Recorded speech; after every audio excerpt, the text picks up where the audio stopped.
बिस्मिल्लाहिर्रहमानिर्रहीम। मेरा नाम मोहम्मद ज़ुबैर ख़ान है। मैं पेशावर में एज़ अ साइकोलॉजिस्ट काम कर रहा हूँ। आज मैं ड्रग एडिक्शन के मुतल्लिक या मनशियात के इस्तेमाल के मुतल्लिक कुछ गलत फ़हमियों पर बात करूँगा। एडिक्शन की अगर हम डेफिनीशन देखेंगे तो हम कभी भी नहीं कह सकते कि कोई शख्स इस वजह से एडिक्ट है कि उसका जिस्म जो है अब उस दवाई के बग़ैर, उस नशे के बग़ैर काम नहीं कर सकता। बल्कि दरअसल एडिक्शन की वजह ये होती है कि ज़हनी तौर पर वो शख्स उस दवाई के ज़रिए कुछ मसाइल से, ज़िंदगी के मसाइल से, कुछ मुश्किलात से छुटकारा हासिल करने की कोशिश करता है। जो हम ज़िंदगी गुजारते हैं तो हमारी ज़िंदगी में काफ़ी सारी महरूमियों का हमें सामना करना पड़ता है। बहुत सारी नाकामियाँ होती हैं, बहुत सारी ऐसे मसाइल होते हैं कि जिनको हम हल नहीं कर पाते और उस वजह से हमारी ज़िंदगी में बड़े बड़े गैप आ जाते हैं, बड़े बड़े फिशर आ जाते हैं। उन फिशर को फिर हम आर्टिफिशियल तरीके से फिल करते हैं इन ड्रग्स के ज़रिए। तो जो लोग भी ड्रग्स का इस्तेमाल करते हैं, अगर हम ये समझ लें कि ये जिस्मानी तौर पे इन पे डिपेंडेंट हो चुके हैं और इनकी जिस्म के अंदर इनकी कुछ ऐसे केमिकल्स बनना शुरू हो गए हैं कि अब अगर वो उन मनशियात को छोड़ेंगे तो उन केमिकल्स की प्रोडक्शन नहीं होगी और उनको बहुत ज़्यादा तकलीफ़ होगी, कर्ब होगा। कुछ मनशियात की सूरत में तो ये हो सकता है, मगर अमूमन ऐसे नहीं होता, इसलिए कि इसकी वजह ये नहीं है कि वो जिस्मानी तौर पर उस पर डिपेंडेंट हो चुके हैं, बल्कि वो ज़हनी तौर पर उनकी एक रिक्वायरमेंट है, एक ज़रूरत है कि वो उन मनशियात का इस्तेमाल करें। हमारे यहाँ अमूमन जब ऐसे लोगों की ट्रीटमेंट की जाती है तो कुछ रिहैब सेंटर मौजूद हैं, वहाँ पे उनको भेज दिया जाता है। रिहैब सेंटर बेसिकली करते क्या है कि कुछ अरसे के लिए 15-20 दिन के लिए डिटॉक्सिफिकेशन का प्रोसेस चलाते हैं और उससे ये होता है कि जो मरीज़ है वो समझते हैं कि इसके जिस्म से वो तमाम केमिकल्स जो हैं वो निकल गए हैं और अब ये उन केमिकल्स के बग़ैर ज़िंदगी गुजार सकता है और उसको मेन स्ट्रीम में छोड़ देते हैं, पेरेंट्स के हवाले कर देते हैं। मसला ये होता है कि ये फ़िज़िकल डिपेंडेंसी का, जैसे कि मैं बार बार कह रहा हूँ, ये वजह नहीं होती। वो ज़हनी तौर पर डिपेंडेंट हो चुके होते हैं। तो होता क्या है कि कुछ अरसे बाद वो दोबारा शुरू कर लेते हैं, इसलिए कि उनकी जो जहन के अंदर जो ज़ख़म है, जब तक वो मुंतमिल नहीं हो जाते तो वो ठीक नहीं हो सकते। एक और बहुत बड़ी वजह यह है, बार बार लोगों का मनशियात की तरफ जाने की एक बहुत बड़ी वजह ये भी है कि अक्सर हमारे यहाँ मनशियात के इस्तेमाल को इंतहाई क्रिमिनल एक्ट समझा जाता है। हम ये समझते हैं कि ये क्रिमिनल है, ये मोरली वीक लोग हैं, इनको पनिश किया जाए, इनको सोसाइटी से अलग किया जाए, इनको एग्जाम्पल के तौर पर पेश किया जाए और वो बेचारे जाके फिर कूड़ों के ढेरों पे और जगह जगह पड़े होते हैं। कोई शख्स ये रियलाइज़ नहीं करता कि हमें जाके इनकी तरफ अप्रोच करनी चाहिए कि वो कौन सी तकलीफ़ है इनको, वो कौन सा मसला है कि जिसकी वजह से ये पार्शल सुइसाइड पे मजबूर हो चुके हैं और आहिस्ता आहिस्ता स्लो पॉइज़न के तौर पे ड्रग का इस्तेमाल करते करते अल्टीमेटली ऐसी हालत में पहुंच जाते हैं कि बहुत से लोगों की डेथ्स हो जाती हैं। तो ये हमें बुनियादी तौर पर ये अप्रोच चेंज करनी चाहिए। हमें ये देखना चाहिए कि ये जो ड्रग्स का इस्तेमाल लोग करते हैं, ये बुनियादी तौर पर बेचारे बीमार हैं, ज़हनी बीमार हैं। जिस तरह हम शिज़ोफ्रेनिया का, डिप्रेशन का, एंग्जाइटी का इलाज करते हैं, उसे भी लोग छुपाते रहते हैं, मगर मनशियात को तो अक्सर लोग छुपाते भी हैं, बताते भी नहीं हैं। कि डॉक्टर के पास कि मैं चला जाता हूँ, बहुत कम तादाद है जो कि डॉक्टरों के पास जाती है, पहुँचती है और इलाज शुरू करती है। तो एक चीज़ ये है कि हमें इनको मार्जिनलाइज नहीं करना चाहिए, इनके साथ डिस्क्रिमिनेशनरी एटीट्यूड नहीं होना चाहिए हमारा। तकरीबन इतने अरसे से हम ये काम कर रहे हैं और ड्रग्स को कंट्रोल करने की कोशिश कर रहे हैं इस तरीके से, मगर ऐसे नहीं हो रहा। तो इसका क्या तरीक़ेकार हो सकता है? तो इसका जो बेहतरीन तरीक़ेकार है, हमारे सामने एग्जांपल्स हैं, वो स्विट्ज़रलैंड की है, पोर्टुगीज़ एग्जांपल हमारे पास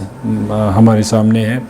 और कुछ मुल्कों की कि जहाँ पे उन्होंने ये किया कि ड्रग्स के मनशियात को डीक्रिमिनलाइज कर दिया। डीक्रिमिनलाइज करने से ये हुआ कि उन्होंने ऐसे रिहेबिलिटेशन सेंटर खोले, जैसे कि स्विट्ज़रलैंड की मैं एग्जांपल दूंगा।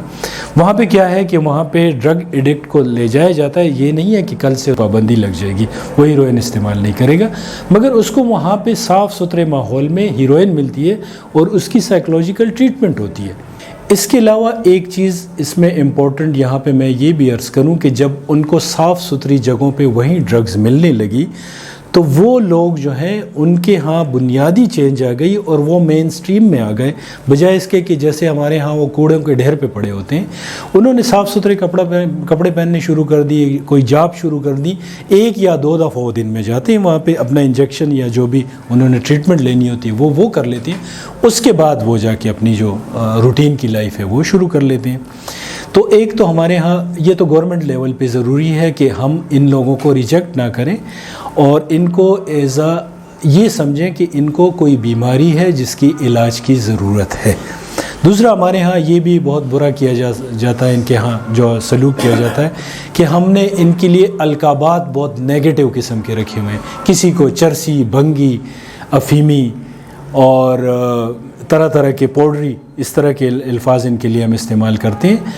اب ہمارے ملک میں جو اس کے لیے بہترین کام یہ ہو سکتا ہے، ایک تو یہ کہ ان کو مین سٹریم میں لانے کے لیے ضروری ہے کہ جو بھی ان کے ریلیٹیوز ہیں وہ ان کے ساتھ محبت کا تعلق رکھیں، ان کو کوئی کرمنل نہ سمجھیں، ان کو کوئی مورلی ویک لوگ نہ سمجھیں، بلکہ یہ سمجھیں کہ یہ بیچارے کسی ایسے کرب سے گزر رہے ہیں، ان کے ذہن میں کوئی ایسا، ان کی روح میں کوئی ایسا زخم ہے کہ اس زخم کو مندمل کرنے کے لیے ان دوائیوں کا استعمال کر رہے ہیں۔ تو سائیکالوجسٹ کے پاس بیٹھیں، خود ان کو سوشل مین سٹریم میں لائیں، بٹھائیں، ان کو ریڈیکیول نہ کریں، ان کا مذاق نہ اڑائیں۔ آئیے دیکھتے ہیں مل بیٹھ کے کہ کیا مسئلہ ہے، آپ کو کیا وجہ ہے کہ آپ زندگی سے اتنے بیزار ہو چکے ہیں۔ تو اس ایمبیشن کو ختم کرنے کے لیے، ان کی زندگی میں دوبارہ زندہ رہنے کے لیے، ایک ایمبیشن ڈالنے کے لیے ضروری یہ ہے کہ پہلے تو ان کو جس طریقے سے ہم ریجیکٹ کرتے ہیں، جس نفرت کی نگاہ سے ہم انہیں دیکھتے ہیں، یہ ختم کیا جائے۔ دوسرے یہ ہے کہ ہاں گورنمنٹ لیول پہ بھی یہ ہو سکتا ہے اور ریہیب سینٹرز میں بھی یہ ہو سکتا ہے کہ جب ان کو آپ ٹریٹمنٹ دے رہے ہیں، جو بھی ان کا طریقہ کار ہے، چاہے ڈیٹاکس کر رہے ہیں اس کو یا الٹرنیٹ میڈیسن پہ ڈال رہے ہیں، جس کے بعد آہستہ آہستہ ان میڈیسن کو ہٹا دیا جاتا ہے اور وہ منشیات سے چھٹکارا حاصل کر لیتے ہیں۔ اس کے ساتھ ساتھ بہت ضروری ہے کہ اصل وجہ دریافت کی جائے، سائیکالوجسٹ ان کے ساتھ بیٹھ کے ڈسکس کریں، ریگولر بیسس پہ ڈسکس کریں، ان کو موٹیویٹ کریں اور یہ وجہ جاننے کی کوشش کریں کہ آخر وہ کون سا زخم ہے جس کو مندمل کرنے کے لیے،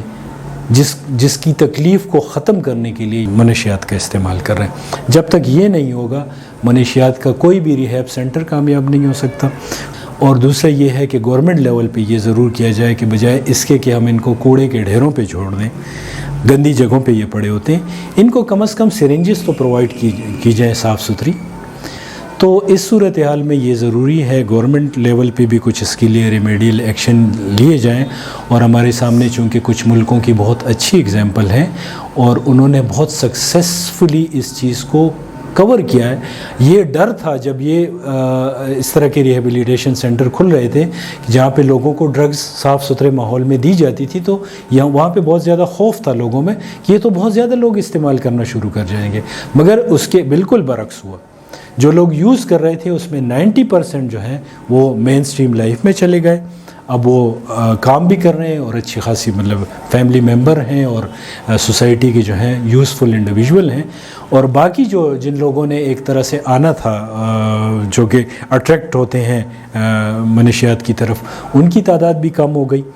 اور اس کی ایک بہت بڑی وجہ یہ بھی ہے کہ ڈرگ پشر جو ہیں وہ ختم ہو گئے۔ جب ڈرگ پشرز ختم ہو جاتے ہیں، اس لیے کہ ایک چیز اگر اویلیبل ہے